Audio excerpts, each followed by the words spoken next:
Get ready for some real, honest conversation. I'm your host, Camilla. Grab your coffee, tea, or whatever's in your cup, have a seat, and let's talk about it.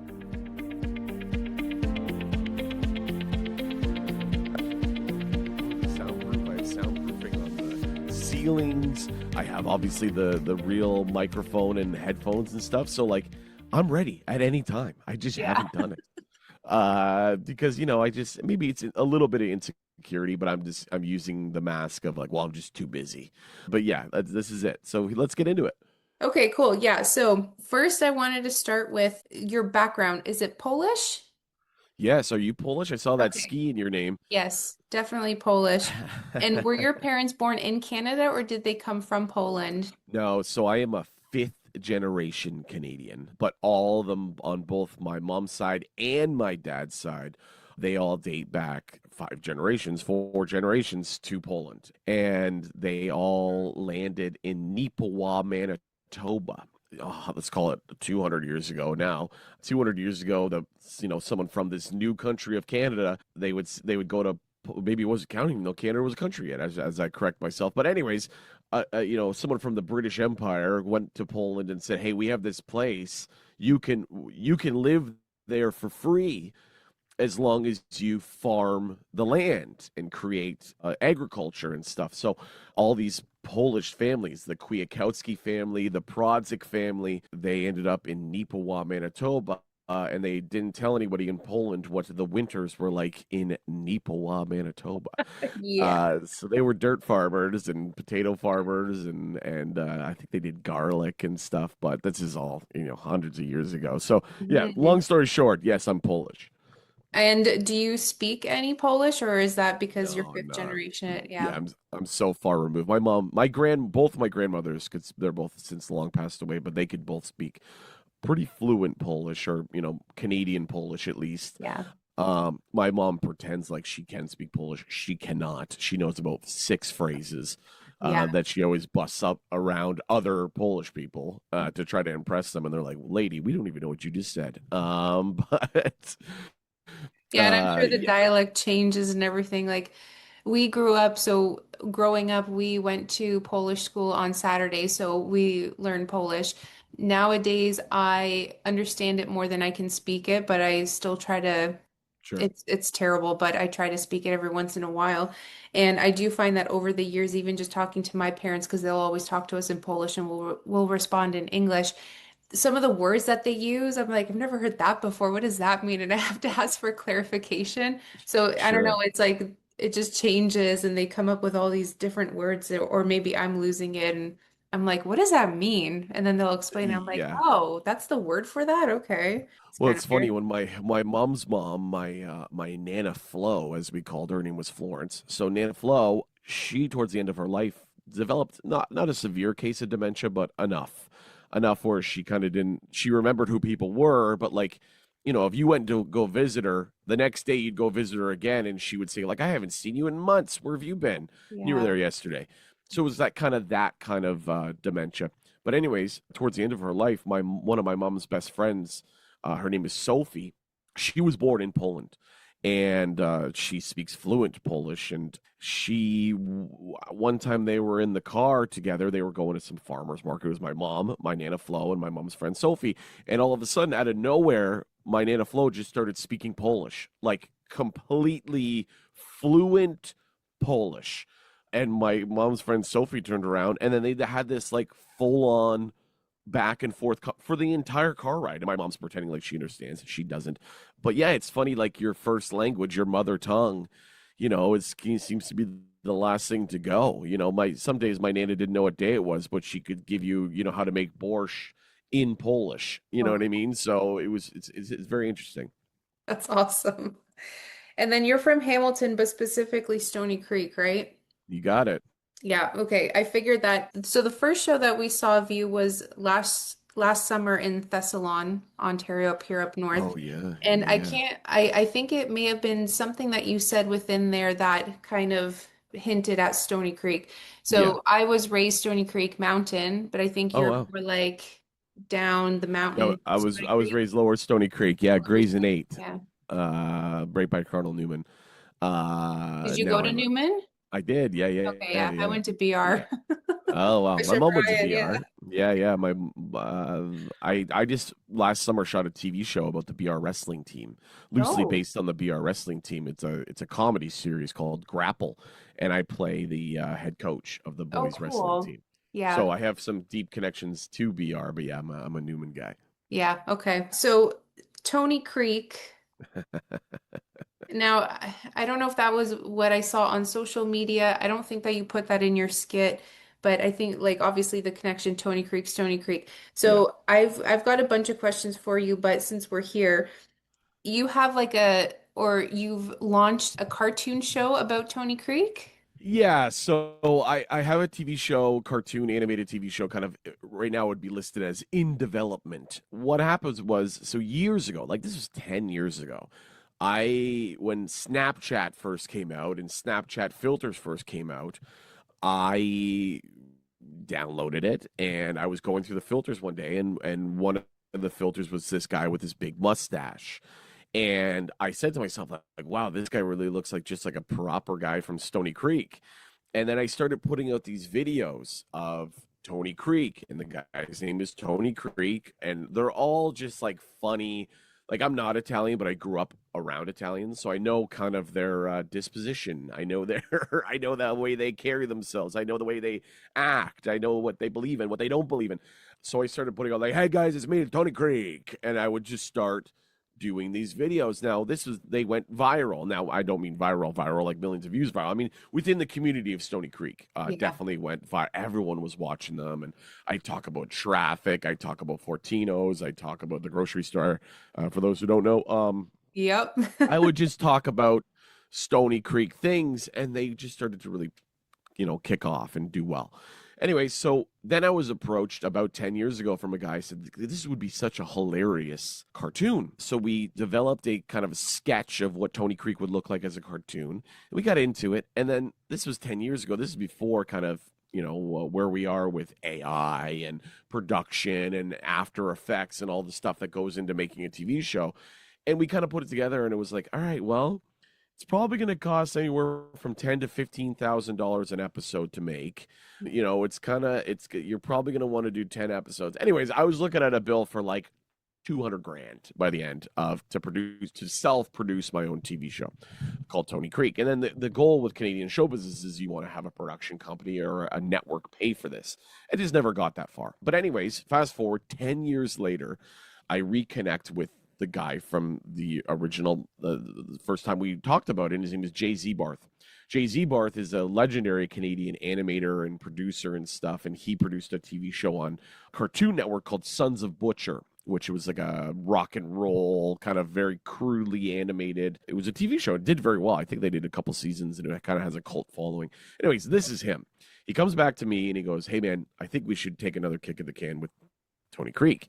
And I go, "Yeah, I just don't have the money to do that. I got a baby, I got a house with a mortgage, I'm married now, I'm touring all the time, and blah blah blah blah." And he kind of went, "No, no, no, dude. What I'm doing with editing and what I'm doing with AI and what I'm doing with this," he's like, "what would usually take 6 months can now take 6 hours." Wow. So over the Christmas break, we developed what would kind of be considered a trailer for the series of Comedy in the Creek. And, I'm the type to like, all right, if we're doing something, let's do it. Let's put it out. Let's go for it. And, I put out this trailer and again, it kind of went locally viral. Oh my God, Eric's making a Tony Creek cartoon. Finally, it's going to happen. Yeah. And then we took it, and the trailer did very well. And then we started pitching it around to different people and different developments and different production companies, and everyone's very interested in it. But what I'm reminded of often in Canadian show business is things take time. I'm the type, like with my stand-up career, I'm like, okay, I'll book the shows, I'll go do the shows, I get paid for the shows, I come home for the shows. That's it. That's my life. Where am I this weekend? What am I doing next weekend? With TV productions, like I had a meeting recently with a guy, and he's like, yeah, well, like we love to do something with it. It's like we probably can't get to it till like the fall. And I was like, it's summer. Like, I mean, this was a couple weeks ago. It was spring. Um, So again, it gets kind of it didn't halt, it didn't stop. It just kind of slowed down. Mhm. And I'm very busy with my tour that I'm currently on, and Jay Z Barth, his band is touring again. They're Sons of Butcher band. So we've kind of just both been like, we'll come back to this in the summer. So I'm less busy in the summer with stand up just because by the nature of stand up comedy, it's hard to get people into comedy clubs when it's 40 degrees outside. I slow down a little bit in the summer, and then we're going to kind of dive face first into Tony Creek. It is hilarious, though, because Tony Creek has a trailer and now has a hot sauce. The show doesn't even exist yet, and I'm selling a Tony Creek hot sauce. But that is the perfect kind of description of who I am as a promoter. I'm like, sell the idea. Let's sell the idea. So Tony Creek hot sauce is out now and selling well at the shows, and the trailer still gets passed around from people, and maybe Tony Creek will come to life by the end of 2026. So your hot sauce, because you also have a hot sauce, we've actually bought a couple of bottles.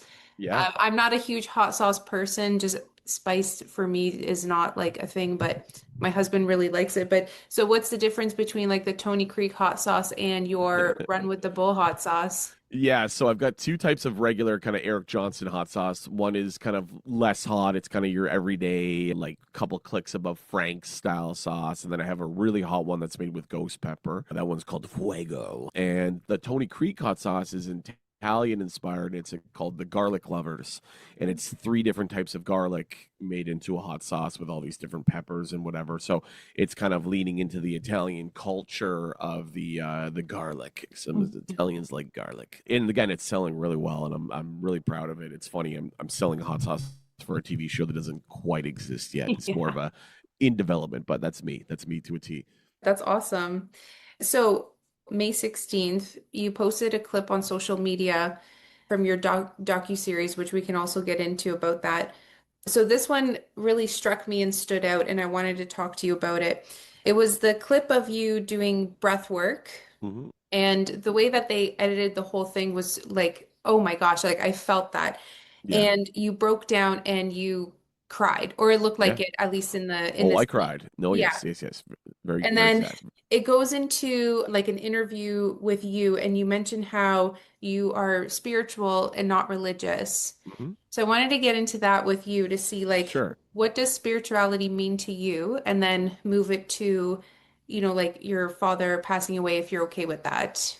Yeah, no, I'm an open book. I can talk about anything. I literally wrote a book about my dead dad, so I can be an open book about death and loss and love and addiction and mental health and all that kind of stuff. Which all these themes are also covered in the TV show Run with the Bull, available now on Fibe TV1. Yeah, I listen. When we made that TV show, when Bell approached me about a TV show, we kind of tossed around a couple ideas and we landed on kind of a really a health show. And but I thought, when we were making it, it was going to be just kind of a funny, kind of slapsticky. Eric does this, Eric does that, Eric does this, and then this happens, and then he does this, and lessons are learned, and the credits roll. You Mhm. know, then we got into it, and we really kind of dove in, kind of head first into a health show, and that meant mental health as well. And I didn't realize that I was making a men's mental health TV show when I made Run with the Bull.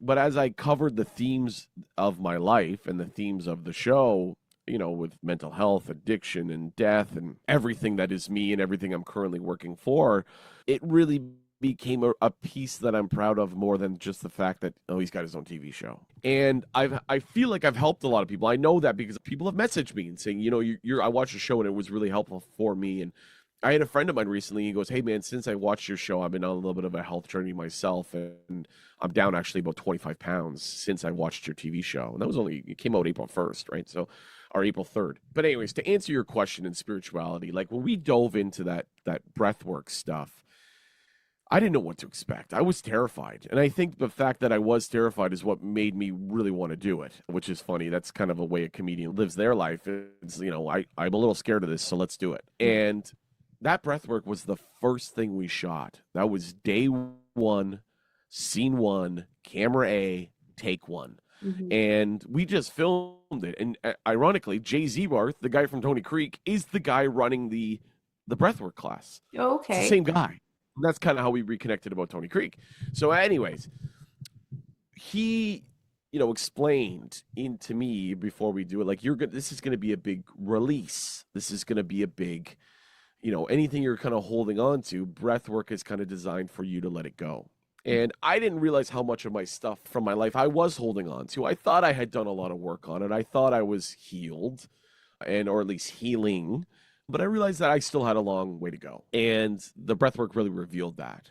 And in the kind of the interview and the post interview, both on camera and we talked about it off camera, and I said, like, they're like, what were you kind of seeing? And I said it was kind of like a near death experience, but I was fully alive.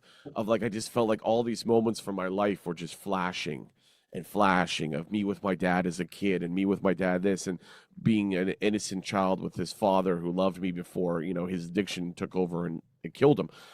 And my director expressed that to the editor, and I went into the whole movies and found exactly that, those moments, and they just flashed them onto the screen, which was so powerful. I remember the first time the editor sent me the edit of it, I was like, I wept, just because it was so powerful. And then, I feel like I let a lot go there. And again, I'm still a work in progress. I think we all are. I think that's part of being a human, right? Now, when you talk about spirituality versus religion, I grew up Catholic. I was raised Catholic, going to church, and I went to a Catholic elementary school. I went to a Catholic high school, and it was, I know all the words to all the hymns and Yeah. all the, Children of the Light and all that kind of stuff, all those songs. I found, as a comedian, I mean, now I am a comedian, but even as a child, I questioned a lot of things. Like, so wait a minute. So if he said this and then Jesus said that, then why did that happen? And not negatively, just Mhm. being inquisitive about, if this means this, then what does this mean? And if that means that. And I remember the priests and the teachers of the school kind of scolding me. Like, yeah, Yeah. how dare you question the priest? And I remember in grade 8, this is why I've kind of since abandoned religion. I remember in grade 8, we used to have school masses. The entire school would go to St. Francis Xavier Church, which was right next to my St. Francis Xavier Elementary School. Mhm. And I remember it was a beautiful spring day, and we all had mass. And the priest, as part of the integration with the elementary school, he would do his I was going to say eulogy, not a eulogy. He would do his reading, Yeah. and he would then go out into the audience of students, and he would ask questions to the students about his reading to see if they, first of all, learned anything, but also to keep them engaged and be able to put their hand up and get, I have the answer, Father. Yeah. So, anyways, I will never forget this. Oh my gosh, Uh, I'd be hiding in a pew, like, don't look at me, don't look at me. so I did the opposite.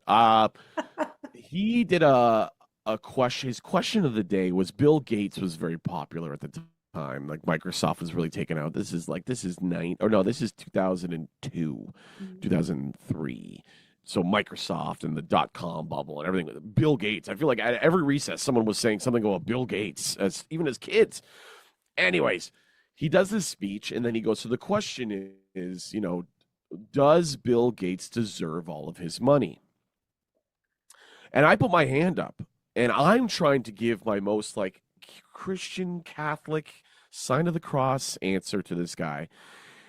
And I said something to the effect of, like, he has all this money, and how much money is too much money, and there's starving people in the world, and I think he could be doing more with charity and whatever. I give this, like, what I think is a beautiful answer to the priest, Father Don, I'll never forget.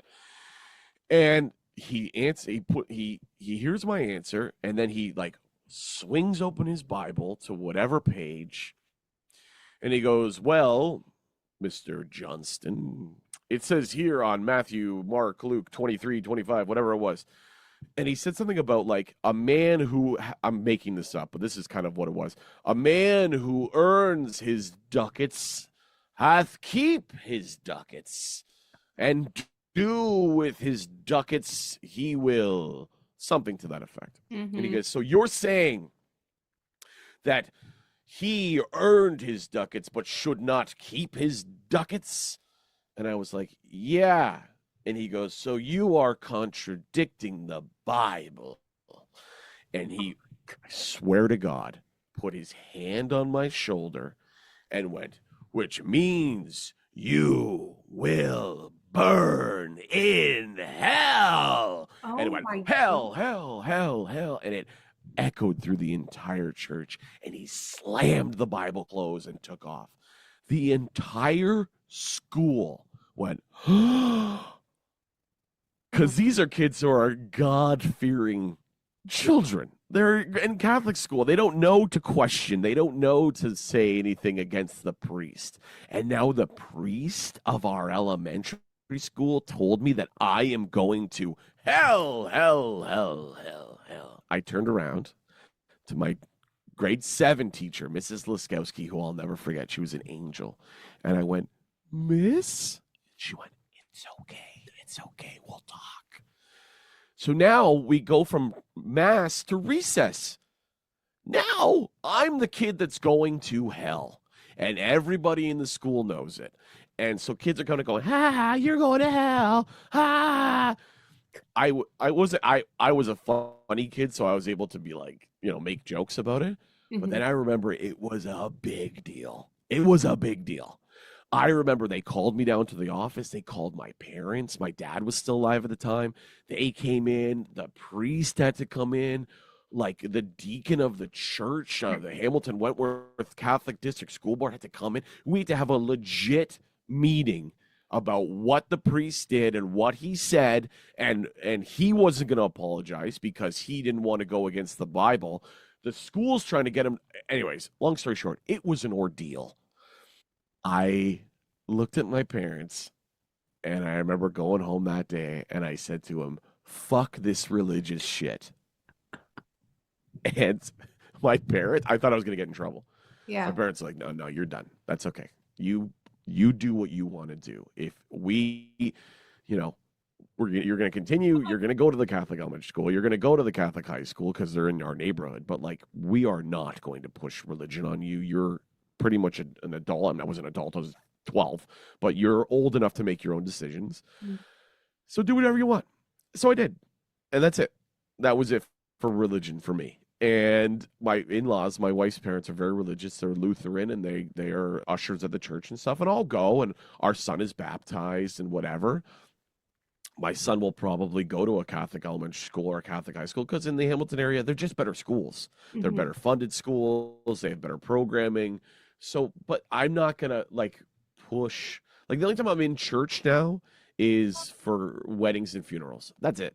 Yeah. And I just believe, to answer your question again, every one of my answers are usually long because I'm a storyteller. But spirituality really took over for me. It was not an organized religion, but it was an idea that this cannot be, that this is it. This is it. There has to be life beyond this. And I know with after my father died, there's been moments where I felt his spirit and his soul, and I felt, and some, I could go on forever about things that have happened in my life where I'm like, oh my God, my dad was here.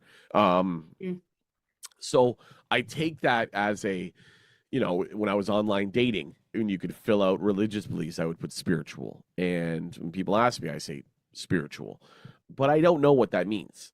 I just know that I feel that this cannot be it. I could be wrong.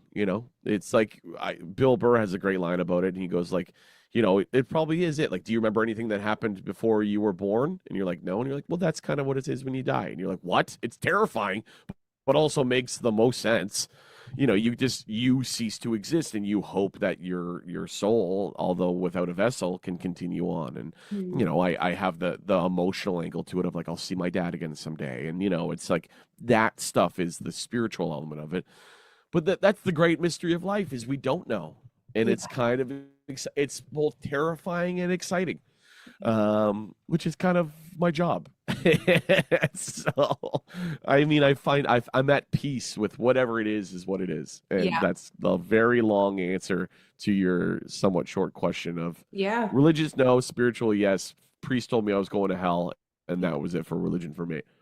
I find that kids, maybe, I don't know if it's like our generation or what, but I had a pretty crappy experience too. So we were also baptized Catholic. My mom tried to get us to go to church, but we kind of fought against it. So it got to a point where it was like, well, you do you kind of thing. But I remember when I was little, when we would do confession, we would go usually Christmas and Easter. Those were the only times that we went. I know some people go every Sunday or once a month or whatever it is.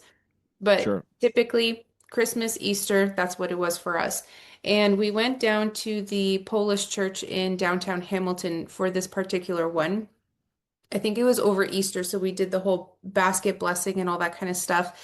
And I went into the confessional booth and I said, bless me, Father, for I have sinned. It's been Christmas since my last confession. He completely lost his shit on me and was like, you juvenile delinquents, that's what's wrong with you. You don't go to Yeah, church, yeah. you don't, and I'm just like this shy little kid. I don't know what were my sins that I told my brother to fuck off, or that like I didn't murder someone, I didn't go out and steal anything, like they were just these ridiculous things, and he completely put me into this category of like bad children. And I was like, yeah, I don't know about this. And that's when I started to question, maybe I didn't know it at the time, but that's when I started to question the Catholic Church as well. And I was like, I don't know about this. And the fact that it's Yeah. like God-fearing, I don't Yeah. think that there is a God to fear, but Yeah. that's my opinion. I think I think the old school priests kind of tried to use the hate to motivate method, which does Hmm. not work. It's I'm No. gonna break you down and hate on you to motivate you to be a better Catholic. Yeah. And that, unfortunately, especially the generation now. I mean, even my generation, our generation, it was like, nah, like we were the kind of the first people to be like, well, then fuck you then. Yeah. And I don't think our parents' generation did that. I think they just kind of did what they were told and moved on. And I remember a lot of this stuff. I guess like for me being baptized and me being confirmed and all that kind of stuff was kind of more from my grandparents than anything. I think Hmm. my parents were even like, "Yeah, we're gonna do it because your grandma's still alive and she'd like that to happen," Right. And Yeah. my parents used to go to midnight mass on Christmas Eve. Everyone was drunk. It was fun. Everyone would drink at our house and have a couple cocktails, and then we'd all get in the car and go to midnight mass.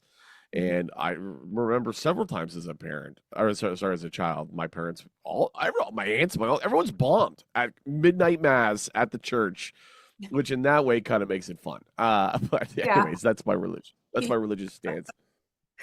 That's too funny. Yeah, for Christmas Eve we did not drink any other time, but Christmas Eve was the one that was like no alcohol.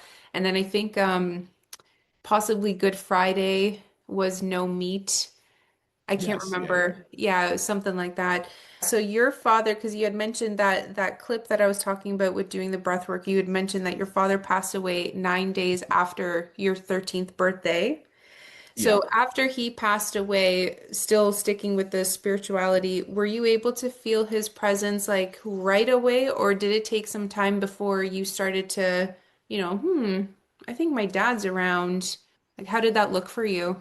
Yeah, I think he was always there. I think I became more open to it as time went on. I remember as a kid being kind of scared.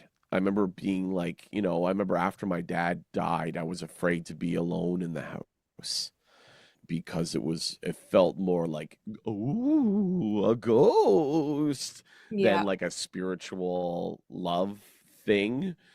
I mean, I have a million stories. A couple I can tell quickly. Like my dad used to work very early in the mornings, and when he wasn't wrestling, he would own a couple like landscaping companies and asphalt companies and stuff. So this guy was up at like 5, and he'd always start every day with a hot shower, then get dressed for work and leave for work. One time, I was up early to go to a very important audition as a teenager, and I had to get up at 6, which for me at that age was like getting up at 2. Like it was so early. I mean, I'm up at 6 every day now with my baby, and it seems like I'm sleeping in. But anyways, at that time I had to get up at 6, and I went downstairs to the downstairs shower at my parents' house, and the door was closed. And my dad had been passed away for I don't know years at this point, and I opened the door, and the room was full of steam. like someone had just showered and it Mhm. smelled like my dad's aftershave. Oh, And just as quickly as I opened it and saw the semen just kind of went and just vanished. Now, a cynic could be like, you were still kind of partially sleeping, you were up early, and maybe you kind of semi hallucinated that and whatever. yeah. But I believed it. And that was, calming for me because I was going to a very big audition. And there's been times where I've been driving actually just outside of Sault Ste. Marie and hit some black ice. And I have this feeling of these. My dad had massive hands. Like my dad had hands on him like a pound of bananas. And I remember I was driving, I started to slip on black ice once, and I just felt these hands go over top of my hands and just straighten me out Oh, and just kind wow. of pop. And I was fine. And I kind of looked up and I was like, thanks. One of the clearest ones, one of the kind of most, I guess not spooky, but if you're not open to it, it could be spooky. Mhm. I remember in grade 12, I auditioned for the Humber College Theater Performance Program, which is one of the hardest theater acting programs to get into in the country. They audition like 500 people and they take 45. Oh, wow. And I auditioned, I had a great audition, but kind of just left it what it was. And this is, I'm in grade 12, so I'm applying to Brock University and all kinds of stuff. But I really wanted to get into Humber College because it was in Toronto. I felt like that was it. So I remember in grade 12, I would have first period creative writing, second lunch, third spare. So if I skipped creative writing class, I could sleep in until like 11:30. Right. And my mom was still working at the time, so she didn't know kind of what I was doing. So I would always skip creative writing class. And I remember, and we get the mail at our house, at my mom's house growing up, was around 11 o'clock every day. The mail person would come, and we have a big iron steel mailbox that when it opens and closes, it kind of goes boom boom. Mhm. And I remember I was sleeping in, I was laying in bed, and I heard the mailbox go up and down. And I was like, I'm just going to lay here for a sec. My eyes were closed, but I was awake. And in the most clear voice I've ever heard of my dad, even when he was alive, it was my dad's voice that said, Eric, get up and go get your acceptance letter to Humber College. Oh, wow. And I kind of acknowledged it and went, okay. And I stood up, I walked down from my bedroom, I opened the front door, I lifted the mailbox, and it was the acceptance letter to Humber College. Oh my gosh, that's amazing. And again, who knows? Was I dreaming? Maybe. But was he contacting me through sleep? Of course. These things that happen in my life, this is where I feel that spirituality exists and the spirit world and the something else in this world is happening that we're not aware of or at least not able to tap into that some people can, whether they're psychics or mediums and whatever. This is where it is. One time, and I'm looking at it right now, I can't turn the camera around, but there was a poster in my room for a movie called Blood and Guts. It was a wrestling movie that my dad was the star in. It was filmed in 1980 in Hamilton, Ontario. About 5 or 6 years ago, there was a factory in Stony Creek that housed movie props, movie posters. It was owned by a production studio, Mhm. and they were going out of business because it was a pandemic. And my sister is a vintage clothing dealer and vintage knickknacks dealer. So we got a line from a friend of my mom's and said, "Hey, if you want anything from this factory, it's all going to the dump anyways. Just go there and take whatever you think you could sell and whatever you want."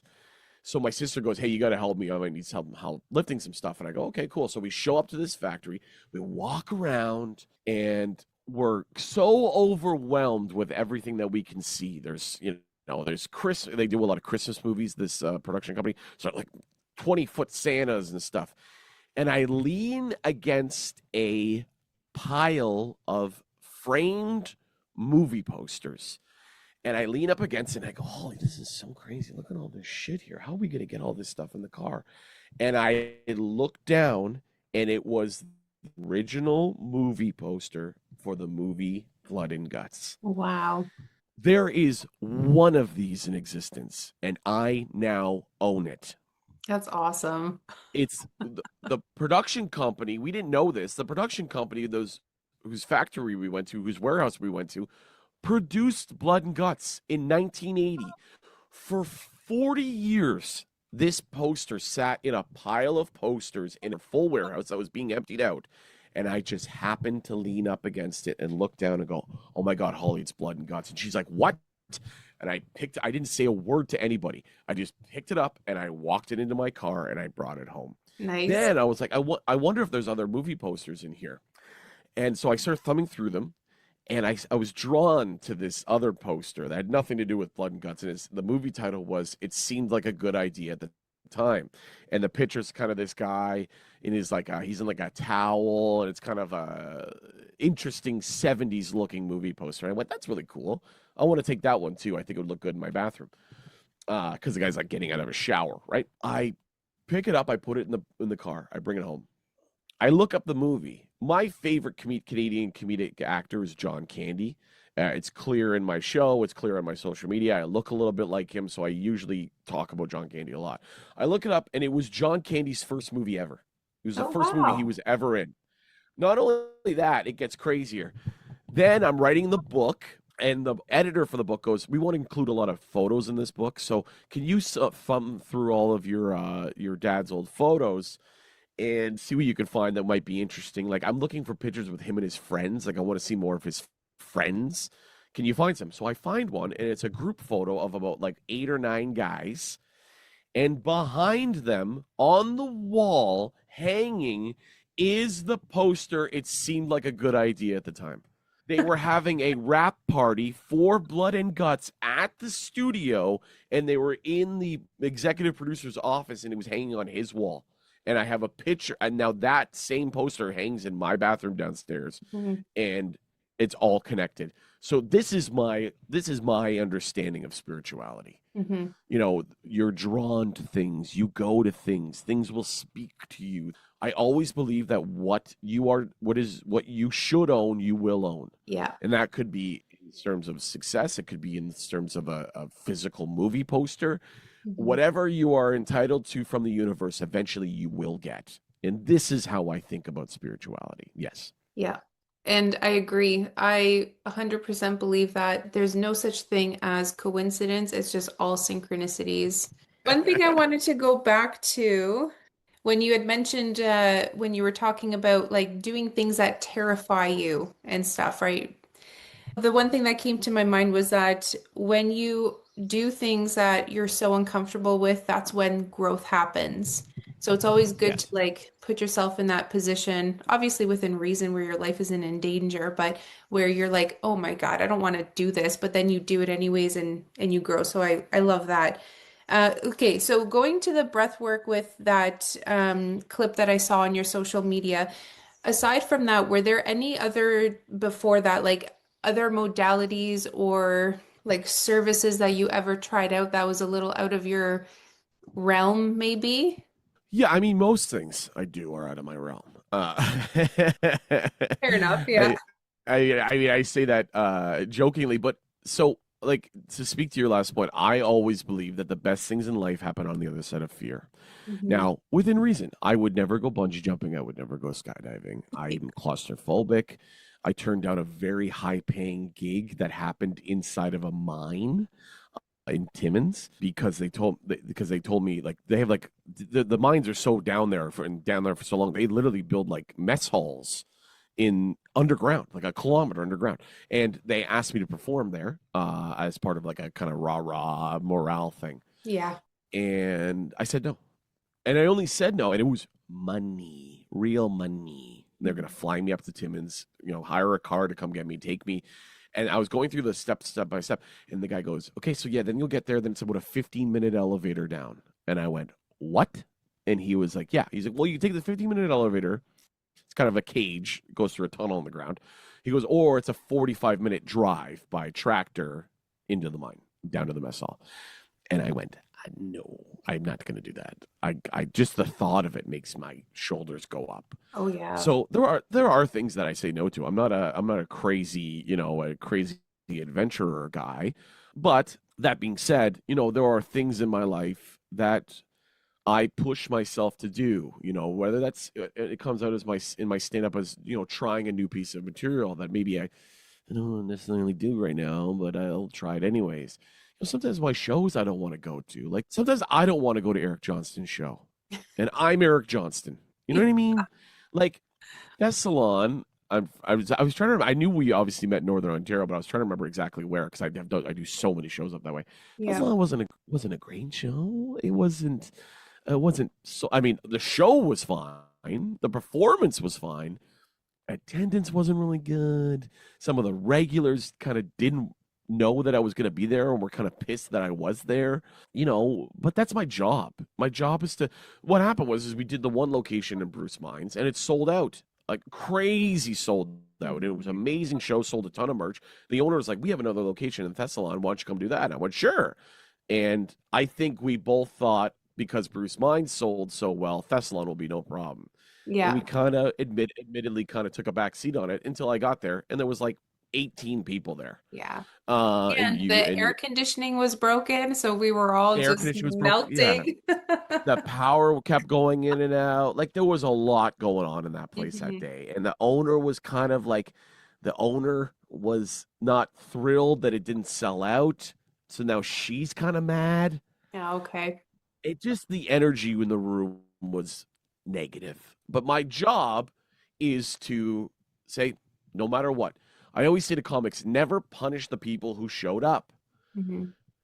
Just because there could be 80 people here and there's only 18 doesn't mean the 18 people don't deserve a proper show. So I went up there and I did my act, and we had a great show. I remember there being lots of laughs. I sold some decent amount of merch, whatever. But the point in all of this is saying, like, I wasn't afraid to go up there, but I wasn't thrilled. I wasn't like, oh, I can't wait to go up and perform to these 18 people.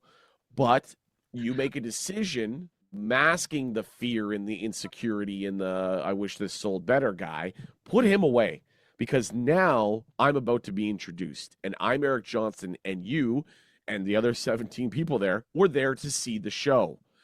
So that's kind of what I talk about with like doing things that you don't want to do. And the whole TV show was like, it was a lot of things I didn't necessarily want to do.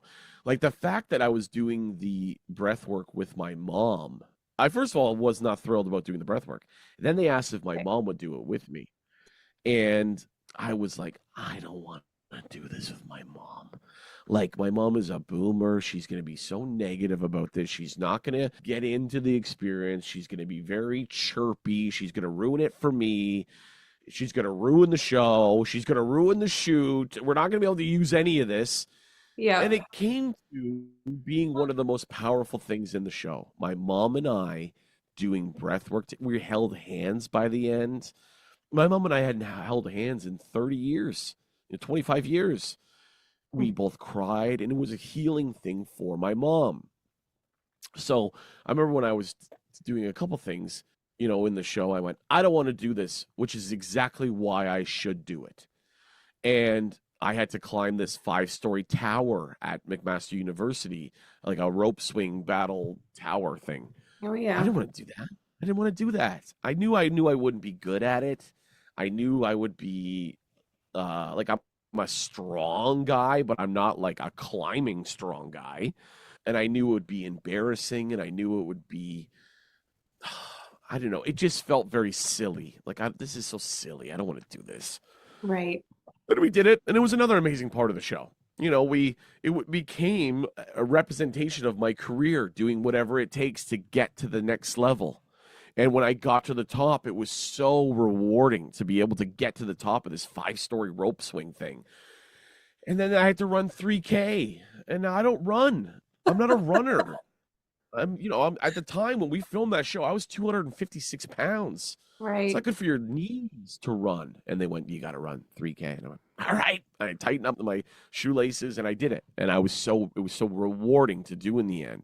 Yeah. There was a lot of stuff in the show that, again, like we did forest bathing on the Bruce Trail off the Red Hill Parkway.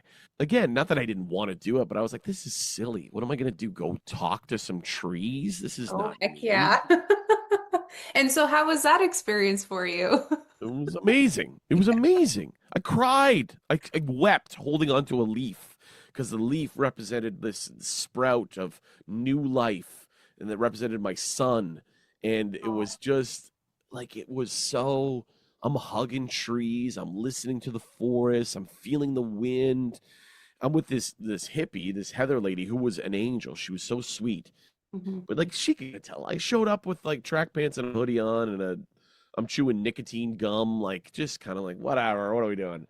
And by Yeah. the end, I'm weeping in the woods. So like, again, the whole show was things to take me out of my comfort zone to Okay. create these groundbreaking moments.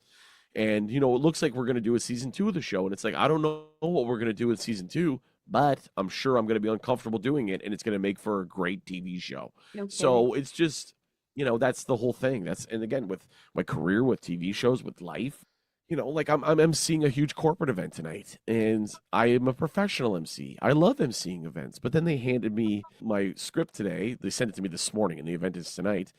And there's a bunch of stuff in there that, not that I don't want to say, that's not the word. It's just like, it's a lot of words, it's a lot of wordage, it's a lot of like, make sure you say this, and then I have to do a land acknowledgement, which I believe in. I think we should, as Canadians, at least acknowledge what happened, what's going on. No, I'm not a bleeding heart liberal, I'm not a conservative, I'm somewhere in the middle. But like, when they go, you got to do a land acknowledgement, I go, that's fine, but I'm nervous about pronunciation. Hmm. The treaty of the Hutuandak and all that stuff. That's when I get nervous, because I don't want to disrespect any cultures, Right. and feel like by me not saying it correctly means I don't care, when I do care. So like, there's always little things that happen in your shows and in your events and in my case, in my TV show, where before, like, I'm not made of steel. I'm a human being, and I have Absolutely. I have anxieties, I have apprehensions. When I'm going to show up there with my suit on, and I'm going to read that land acknowledgement crystal clear, doing my absolute best for pronunciation, because that is my job. I'm a Yeah. soldier at the end of the day. A soldier doesn't question the commanding officer. A soldier goes and is a soldier. And Yeah. that's how I feel about my career. It's my job to do that, whether there's 18 people in Thessalon or sold out in London the other night. Yeah. I'm a soldier, and I show up and I do my job. And that's really what it is. Yeah, and it's nice to hear that too, because sometimes we forget that these celebrities, like we put them on a pedestal, and their life is perfect and whatever it may be, right? But at the end of the day, like, we're all human, we all have our struggles, we all have our fears or discomforts, and it just kind of like, it's a nice reminder that you're human. You're gonna screw up, you're gonna Yep. do really great, you're gonna have crappy moments, you're gonna have great moments, right? But it's just part of the experience. Yeah. Yeah. And I don't have all the answers, and nobody does. Yeah.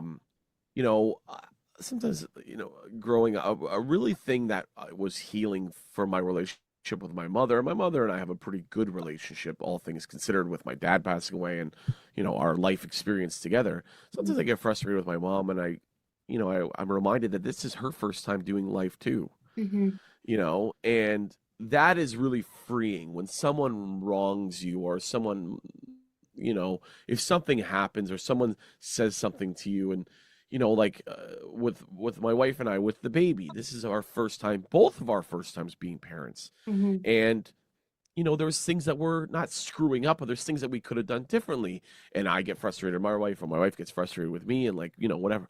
And I just have to say, like, hey, this is our first time, it's okay. Like, it's we made a mistake, but we're gonna fix it. And nothing major has happened with our son, I'm just using it as an example. But Yeah. like, being a parent has made me really be, not forgiving is not the word, but understanding of my parents.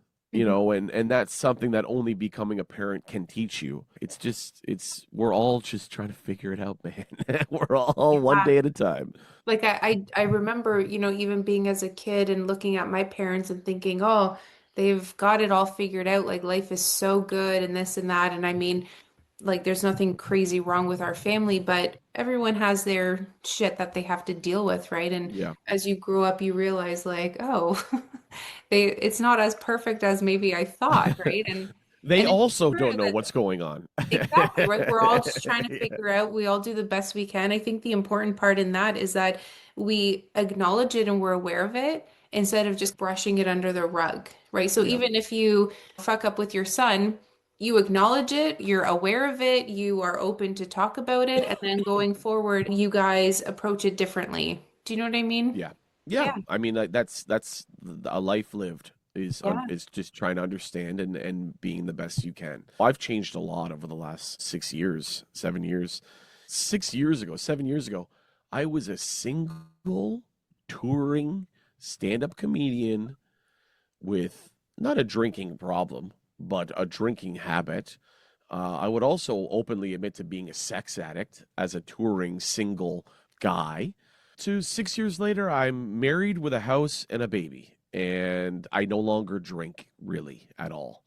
My life has changed so much, and I welcome that change. I needed to change. The way I was living in my 20s was not sustainable. And it was not good for my soul. It was not Oh, good yeah. for my heart. It was not good for my head. I was riddled with anxiety and depression and just thought, this is it. Just keep showing up. I was heavily addicted to nicotine. I was vaping heavily at the time. I was drinking all the time. I was, dating all the time. And then I met my wife, and it was just like the clouds just parted. And it was just like everything changed. And it's been amazing. And, my job now as a 30, almost 36-year-old father, husband guy is just to not right wrongs, but make people understand that I have changed because there's probably someone who met me when I was 27 who probably doesn't have the greatest opinion of me being the drunk single party guy, ego Mhm. guy. And now I'm not egoless. I think I would be impossible, but I don't care about much other than now than my wife, my son, and my career. Mhm. And everything else is just bullshit. Everything else is just who cares, you know. And I have passions and I have wants and I have needs and stuff, but like the changes that I've made over the last 5, 6 years have been monumental. I've lived a whole different life in the last 5, 6 years. And how did you meet your wife? Ironically, we met online, Okay. which I was doing a lot of online dating at the time.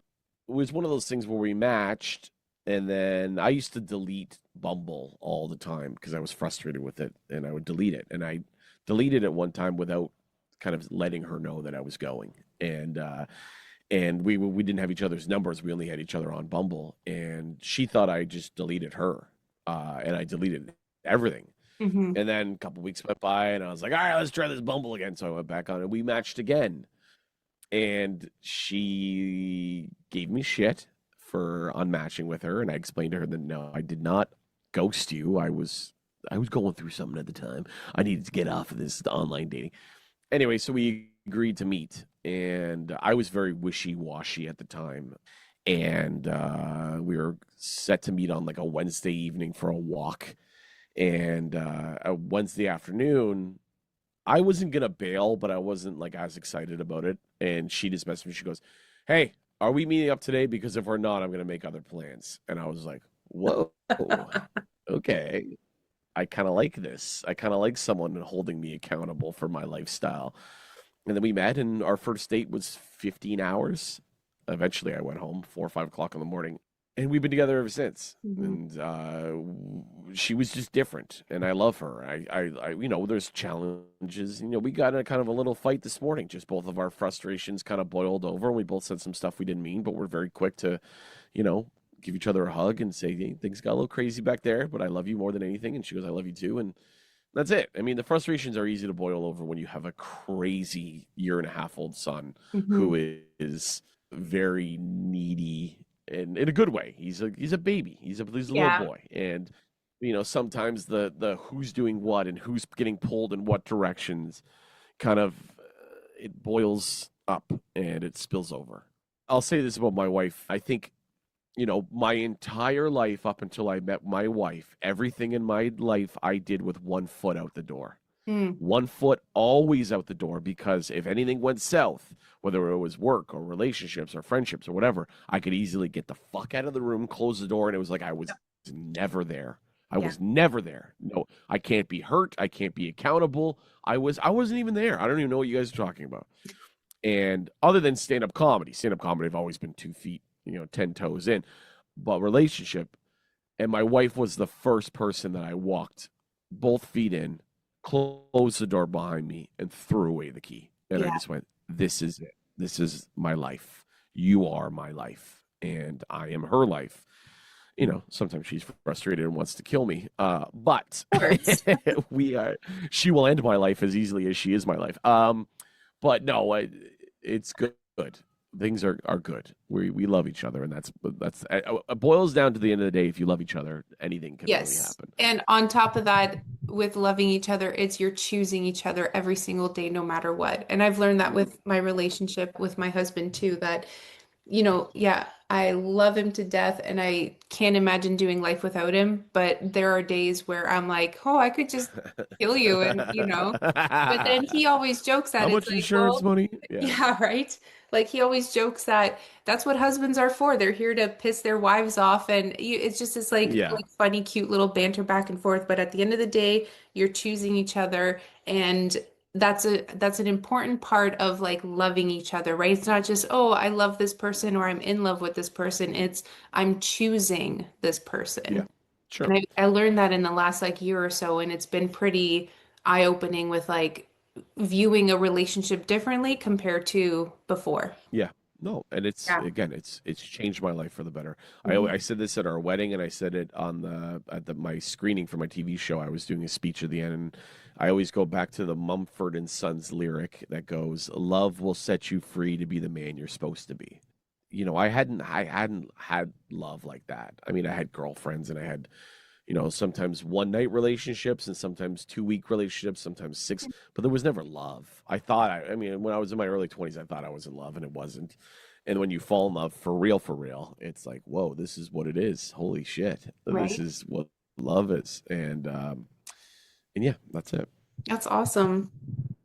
And okay, so with the talk of like the relationships and stuff, let's go into fatherhood because one of my questions was you had mentioned how much you had changed in the last 5, 6 years. So my question to you is, in the last, you said your son's a year and a half. So in the last year and a half, Yeah. how much has fatherhood changed you? Have you noticed any changes within you? Yeah, immensely, immensely. Yeah. I'm more patient, I'm more understanding, I'm more forgiving. The biggest thing that has changed for me is I truly feel as much as I'm very much Eric Johnston, comedian, actor, producer, executive producer, author, guy. It's really not about me anymore. Yeah. And some people could say that's a negative thing, like this guy doesn't even care about himself. No, no, it's not. It's not about that. It's about I just don't care. And that sounds really negative. Oh, I It's get it. not that I care so much, but I care about him more. Hmm. And there's nights that he wasn't sleeping, and there was nights that he was being or days that he's being crazy and all that kind of stuff. And there's moments when you're like, what are we gonna do with this kid? But I care about him and my wife and our relationship and our family more than any of this shit. Hmm. Any of it. But that is freeing because it's like, how do I explain this? This is a terrible example, but it's the only thing that makes sense right now. When I was single and I used to go to the bar to try to pick up chicks, I would never pick up a chick because there was that on me. That was like, God, this guy is too much. Yeah. But there was nights. I can't believe I'm using this in terms of fatherhood, but it's just the only thing that makes sense right now. But then there was nights that I didn't want to go out, and I didn't care about picking up chicks, and I didn't care about drinking, and I didn't care about that. And the women would just come to me. That is a lesson in life. It's like even a better example, auditions for TV shows. When I know how big the TV show is and I know how much money I could possibly make and I know what's at stake, I audition and they're never good. I mean, I think they're good, but I don't get cast. So how good was it? Then recently, it was a couple of years ago now, at least 3 years ago. It was well before Jet was born. I had an audition for a TV show that I didn't really know or care about. I didn't really have a lot of information about it. Hmm. And to be honest, I cared so little about it, I forgot. And I was laying in bed at like midnight. and my wife and I were just falling asleep. And you know, when you're going through kind of your to-do list as you're falling asleep. And I went, oh shit, that audition is due at like 8 o'clock in the morning. And there's no way I'm getting up. This is before our son. There's no way I'm getting up at 6 to do it. So I jumped out of bed. I ran a comb through my hair. I put a t-shirt on. I put a jacket on to cover the fact that I wasn't really dressed. And I went down and I filmed this thing and I just kind of did it, put it together, sent it to my agent, went to sleep. Hmm. I then cared so little that I forgot about it again. I just sent it off and whatever. And about 2 weeks later, I got a call from my agent and they went, hey, do you remember auditioning for such and such? And I was like, I think so. And they're like, well, they love you. And I went, what? They go, they want to cast you in it. And I went, all right, well, what is it? And they said, well, it's Fargo, the TV show Fargo on Apple TV. Yeah. You're getting hired as a guest star, and your scenes are with Juno Temple and Dave Foley. Dave Foley from Kids in the Hall of Fame, and Juno Temple from being a movie star, and she's also Keely in Ted Lasso, one of my wife and I's Yeah. favorite TV shows. And I went, what? And then they flew me to Calgary, and I was there for a month, and I stayed at the Sheridan for a month. It was like a movie of its own, staying at the Sheridan in a suite for a month, and I filmed 5 scenes. They ended up cutting it down to about a scene and a half, but it was one of my highest paying acting gigs of all time. I'm like a legit celebrity. They flew me first class to Calgary. They picked me up in a limousine at the airport, took me to hair and makeup and whatever. And I filmed all this stuff, stayed at the Sheridan. So the point of those 2 stories are I care so much more about my son and my wife now that my career is not taking a back seat. I'm still always promoting. And I mean, you follow me on social media. I'm always doing something. But my soul fully belongs to my wife and my son. Now all these opportunities are kind of coming to me. You know, I'm getting cast in TV shows without auditioning. I'm having these, like this morning, I announced that I'm doing the Great Outdoors Comedy Festival in September. I was approached by them to do the Great Outdoors Comedy Festival. This is something 5 years ago I'd be banging on the door, going, let me in, let me in. And they just kind of went, no, we love you. We see your work. We'd love to have you. And I'm like, oh my God. So I've changed as a person, as a father, as a human being, patience, caring, understanding. But it's really changed my what really matters in this world perspective. Hmm. And because people can tell I'm so content in my marriage and with my son, that they're like, you know, let's give this guy a shot. Because not that he doesn't care. I usually can round all these out and Yeah. go, and that's why this. But it's just a feeling. It's just a feeling of like the universe has let me become the man I'm supposed to be, and that has become attractive in my work. And my Yes. shows have never been better. My tours are selling out. Yeah. These opportunities are coming. I get my own TV show. I get cast in these major things because the universe knows, hey, this part of your life is set. Mhm. Let's now give you everything else you wanted That's now. amazing. Yeah. Yeah, And it makes me that's think how I've of changed. like when if you want to take it back to spirituality, one of the things is where your focus goes, energy flows. And I find that if someone is too focused on their debt, for example, they're going to Yeah, be constantly in debt because you're so hyper focused on it as opposed to the abundance that's already in your life. Not even like wealth, financial yeah, yeah, abundance, but just general abundance. yeah. So that's what, as you're telling that story, that's what's coming to my head is that yeah, I don't care isn't the right thing, but because you don't care, air quotes, Yes. I it's can't, for lack of opened, a better phrase, yes. right? Yeah, it's like opened you up to these great opportunities because now you're not so hyper focused and like Yeah. I don't want to say like a sense of desperation, but like you said, banging on the door Yeah, to get into that there's this comedy desperate festival this and desperate need to make it. There's a desperate yeah, need to make it. And yeah, now I care about making it financially and whatever, but there's so much less ego attached to yeah. it. You know, And so the people universe thought, is providing, yeah. yeah, I could tell that people thought that Eric Johnston wants to make it to be a celebrity. Being a celebrity is not my goal.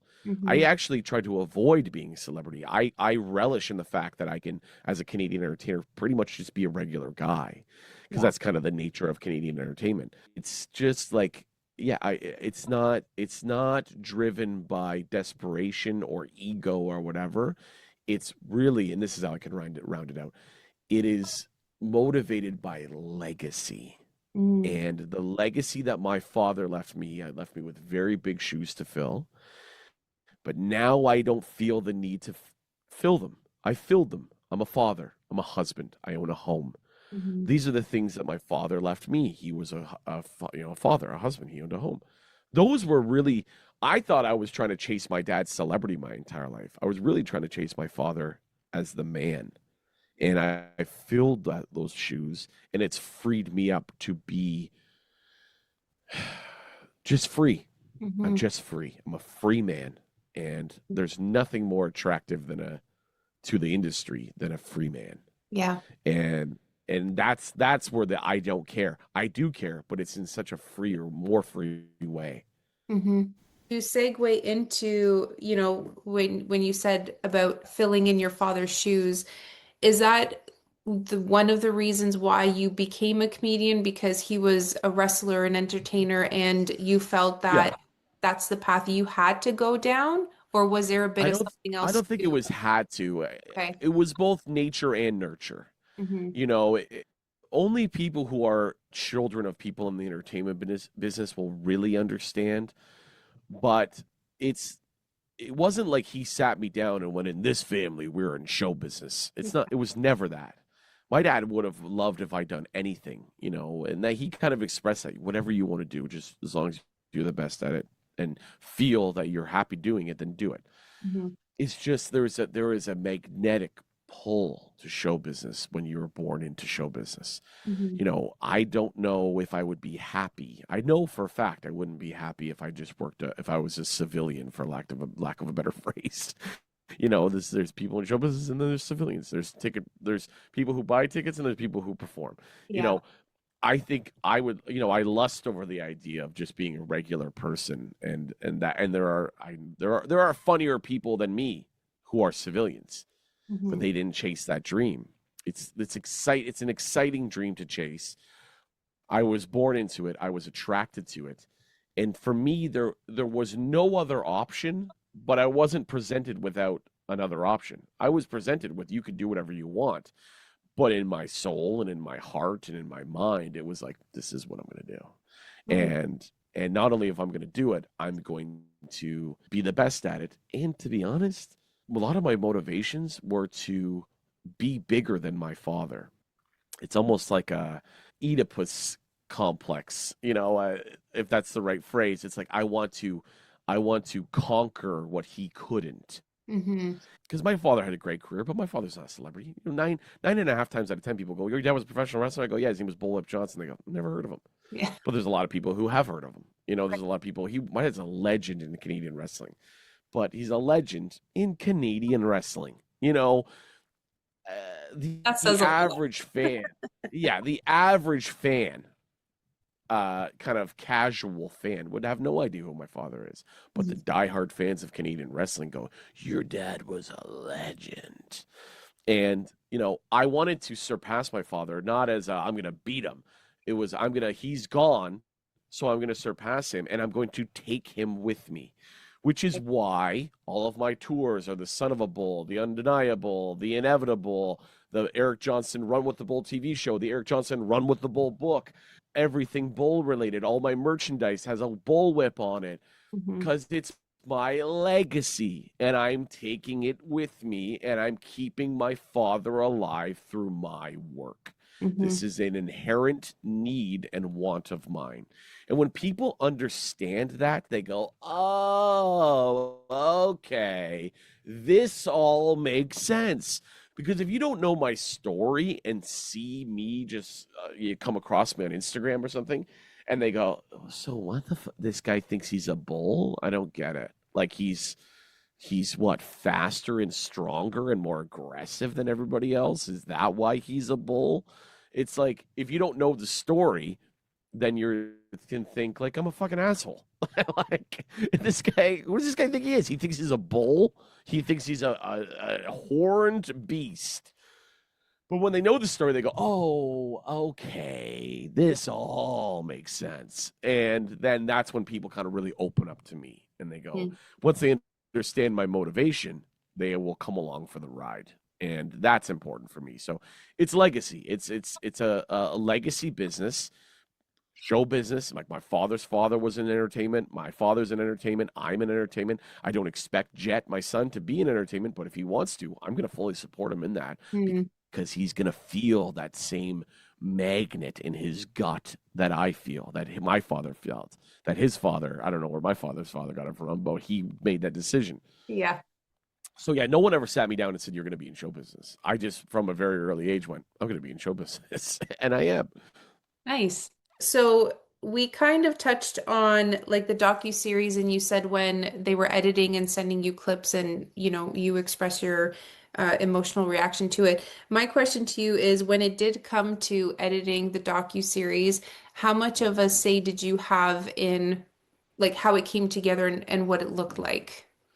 Yeah, I'd say 90%. I had a director, executive producer named Thomas Conway, and we spent a lot of time together. So we kind of, our brains kind of melded in the production of the show.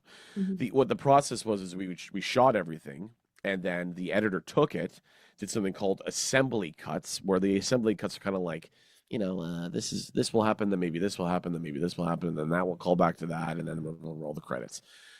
I didn't even see any of those. What they did is they sent me him and the producer Thomas and Travis, the editor, kind of worked together on that. Then they got to a stage called rough cuts. Hmm. Then they started sending me episodes one at a time and going, "Here's episode one rough cut. What do you think?" And I would watch it and I'd go, "Okay, I think that would be better if served. Do we use that there?" And oh, we talk about this. I have a photo of that somewhere in my archives. Let me find it. Oh, we talked about my dad doing this. I have video of that. So Hmm. my cuts were more additions. They were more archival footage. But there were some things that like, I would see something and I go, I kind of come off like an asshole on that. I wonder if there's a different way that we could do that. And they would go, "Yeah, you're kind of right. You kind of look like a dick." And I went, "Yeah, not purposely, just the way I said Yeah. something." There's a perfect example. There's a line in the show where I go, "It's called show business for a reason. It takes incredible amount of business to get to the show." And then I said, "And 90% of the comics out there don't understand that." We saw that in the rough cut, and I went, I don't think I need that. 90% of comics don't understand that. Hmm. I'm making a point, and the point is true. A lot of comics have no business acumen, which is why a lot of them fail. But the way I said it made me look like I was above them. And I didn't like that. I was trying to come off as you know, even keel, kind of understanding, kind of trying to figure it out guy. So then we cut it, and that was it. That's kind of an idea of a note. I went, maybe just keep there's an incredible amount of business that goes into the show. Cut, and then we move on to the next thing. Right. Stuff like that. So then we did that episode by episode by episode by episode by episode. Then we did something called fine cuts, where me, the editor, and Thomas all sat in a room together in front of a camera, and we spent hours going, "What if we just move that a little bit?" And like things Yeah. like music, you have no idea how much music makes a difference in a TV show. Mhm. Oh, this song's a little bit too somber for this moment. Maybe we could use it over there for when I'm talking about my dad dying. Things like that. And then we get in, that was it. We did fine cuts. We sent the fine cuts off to Bell, who produced the entire show or paid for the entire show. And then they had very little notes, which was a huge benefit. Most networks will give you a laundry list of notes. They're like, Okay. we change this, add this, take away this. We don't like that. Blah blah blah blah. My person from Bell went, "Oh, looks good. I don't have any notes." And we're like, "What?" And he's like, "Yeah, I can tell you guys did a lot of work on this. You did a really good job telling the story. I would change maybe this graphic here and maybe add the music could be a little bit louder here, but other than that, I don't have any notes." So that Hmm. was it. That was the whole process. We sent it off to Final Cuts. Final Cuts they approved, then they formulated for TV, and then that was it. It was done. And I say that was it. It was like a 6 month process. Like we filmed the show in October, the first week of October. It didn't air until April 3rd. Hmm. So that whole time was that process. But it's a lot of hurry up and wait in show business. You kind of get something done and then you got to wait for a week for it to come back. And then you get something done and then whatever. So again, long story short, I was very involved in the show, but I also took a lot of criticism and I took a lot of notes from my editor and my executive producer when they went, I know what you're saying, but I think it's better served if we do it this way. And I go, you're right. Okay, cool. And that way, to round all this out to how I've changed, now that I'm a father and a husband and I've done all this work, I just trusted them and went, you're right. You're probably right. And then it was better. 5 years ago, I'd be absolutely not. This is my TV show. You're not telling me how to do it. And that guy's an asshole. And that guy wouldn't have had a TV show. So, Right. you know what I mean? That's it. That's how I've changed. And that's how the That's show came together. hilarious. Oh, wow. Talk about your comedy tour because you said that you're currently touring. Yes. So I'm on tour. I started Yeah. on Valentine's Day. The tour basically goes till Remembrance Day. I've been booked every single weekend somewhere. Thursday, Friday, Saturday, or Friday, Saturday, Sunday. And it's called the Eric Johnston Son of a Bull Comedy Tour. Again, makes sense now that you know the story. And the shows have never been better. My hour has never been better. Mhm. The shows are selling. It's a tough time in Canada right now. People are broke, and I get that. And so I'm doing whatever I can to promote shows, to sell shows, to produce shows. Again, that I don't care thing. I care a lot, but I'm putting it out there and going, guys, this is the best I've ever done. These shows are going to sell out. Don't fuck it up. Come see the show. And they do, and they have a great time. My merchandise is selling like crazy. My merchandise is very cool looking, but very meaningful. I've not to make it about money, but just to tell you where I'm at. I've never made more money in my career than I am right now. But also, I've never had more expenses than I currently have right now. So my life is about the same. If I was still living at my mom's house, I'd be a millionaire. But I'm not. I have a mortgage and a baby that's in various programs and daycare, and he's still on formula. But my life, and I can say this, my life is fully funded by live stand-up comedy or TV shows or acting, whatever. But for the most part, I'd say 70% of my yearly income, to 80% of my yearly income, is provided by live stand-up comedy. And Wow. to do that in Canada is next to impossible. Mhm. I haven't had a regular job in 10 years, and I fully live my life selling, booking, promoting, and performing live stand up comedy. Again, in Canada, that's almost unheard of. So I'm happy. I'm happy in that. It takes an incredible amount of work, it takes an incredible amount of promotion, but I couldn't be doing anything else. I wouldn't be doing anything else. Mhm. And I'm happiest when I'm on stage and then I can come home to my family. Again, there are nights that I don't want to be Eric Johnston. I just don't want to be. But I have to be. It's my job. I'm a soldier and I have to show up and do my job. Some nights on the road are easy. Some nights are on the road are tough, but Yeah. they're all come to one thing: the sound of laughter. At the end of the day, I am just addicted to the sound of laughter. I am paid for that experience, but I would do it for free. If I Mhm. was a if I won the lottery, people go, well, how would you live if you won the lottery? I go, I would be doing the exact same thing. I would just be taking a private jet to Sault Ste. Marie rather than driving the 8 hours. It's a And shit drive. yeah, I've done it so many times. But that's part of my job. The long nights, the long drives, the late nights, the time away from home. And again, if you're listening to this, come see a show. You will not regret it. I'm so proud of where the show is, and I'm excited to see where I can go from here. Because in a lot of ways, I've made it, Yeah. but I'm not nearly as close to where I want to get. Mhm. It's a lifelong experience, and I'm living it every single day, and I'm so thrilled. So for your listeners, you can get tickets for all my upcoming tour dates at ericjohnstonwho.com. I'm probably coming to a town near you. Also, follow me on Instagram at Eric Johnston Who, and I will see you at the show, and we'll have a great Perfect. time. And I'll add all that to the description as well.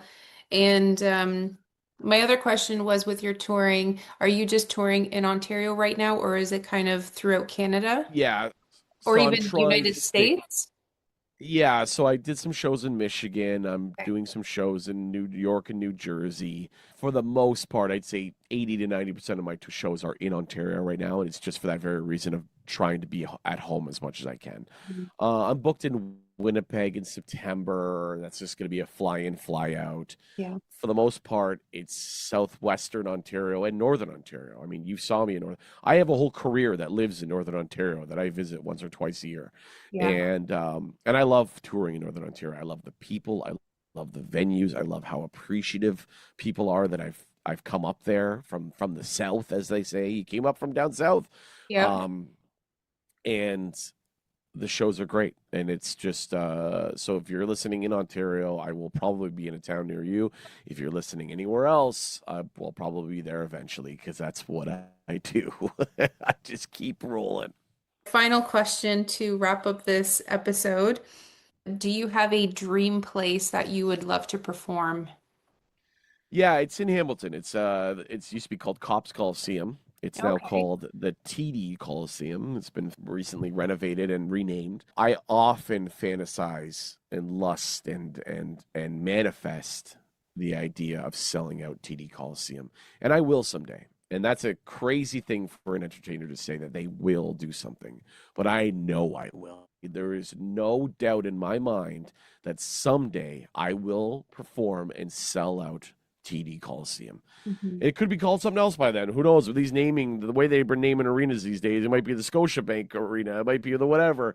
But that room, that space in downtown Hamilton will be mine. Mhm. I just need to get there. And the thing about it is to loop back to the I don't care, and I don't care when it happens, but it will happen. Yeah. I will not stop until that happens. And then the next day after I perform in that room, I'm going to wake up the next morning and I'm going to be so thrilled and I'm going to go, now what? Now Yeah. what am I going to do? Because that's who I Amazing. am. Oh, I love that. I'll have to get tickets when you're at Cops Coliseum or TD Coliseum, Yeah, it's called now. whatever it's called. Yeah, perfect. Yeah. Okay, well, this was a really great episode. I think we covered so much stuff. Thanks again for sitting down with me. I really appreciate all the information, your vulnerability too, with all your stories that you've shared. It means a lot because these stories sometimes they're close to our hearts and they can sometimes they're hard to share. So I do appreciate that. Yeah, of course. Thank you.